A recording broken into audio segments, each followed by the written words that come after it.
அனைவருக்கும் அன்பான வணக்கம். நான் உங்கள் தோழி. இதுவரை தமிழ் தோழி என்ற சேனலை சப்ஸ்கிரைப் பண்ணாதவங்க சப்ஸ்கிரைப் பண்ணுங்கள். வாங்க வீடியோக்குள் போகலாம்.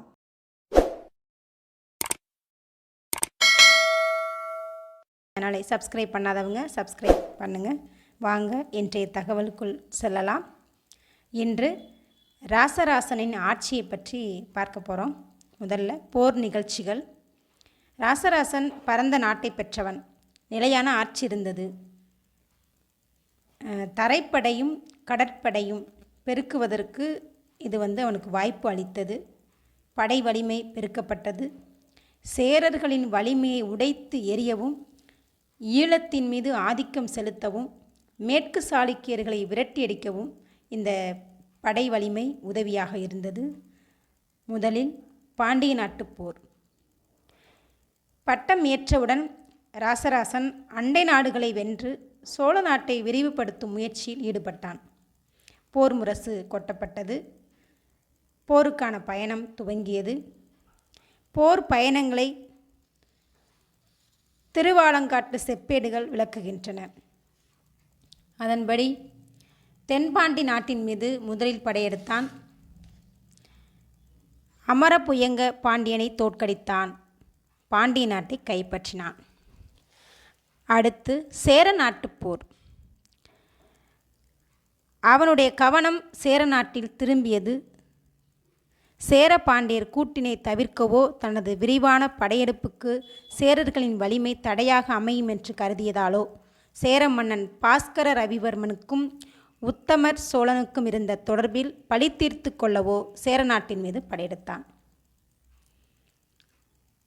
படையெடுத்து செல்லும் பொழுது ஆரல்வாய் வழி என்ற கணவாய் வழியாக முன்னேறினான். கடுமையான தாக்குதலால் தடுமாறிய சேரர் இடம் கொடுத்தனர்.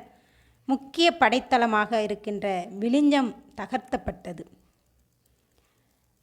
அதன் பிறகு திருவனந்தபுரத்துக்கு வெற்றி பெற்று சென்றது. காந்தலூரை பெற்ற ராசராசன் காந்தலூரில் இருந்த வேதக்கல்வி நிலையத்திற்கு உதவியதுடன் விதிமுறைகளை ஒழுங்குபடுத்தியுள்ளான்.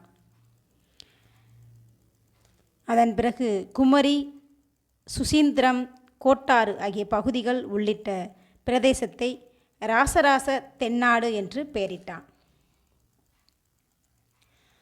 பாஸ்கர் ரவிவர்மன் கொல்லத்துக்கு ஓடியதால் அவனை மேலும் தாக்கி ஆட்சியை நிறுவினான். சேரநாட்டில் படையெடுப்புகளின் போது அவனுடைய புதல்வன் ராசேந்திரன் தளபதியாக சிறந்த பணியாற்றினான்.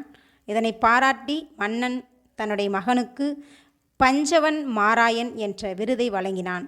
பின்னர் அவனை மாதண்டராயன் என்ற நிர்வாக பதவிக்கு உயர்த்தினான். அதன் பிறகு ஈழத்துடன் போர்.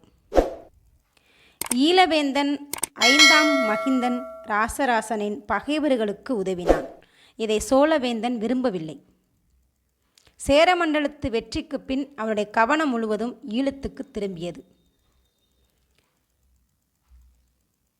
ஈழத்தை நோக்கி படையெடுத்து பல வகையான பகுதிகளை கைப்பற்றினான். ஈழத்தின் வடக்கு பகுதியை கைப்பற்றினான்.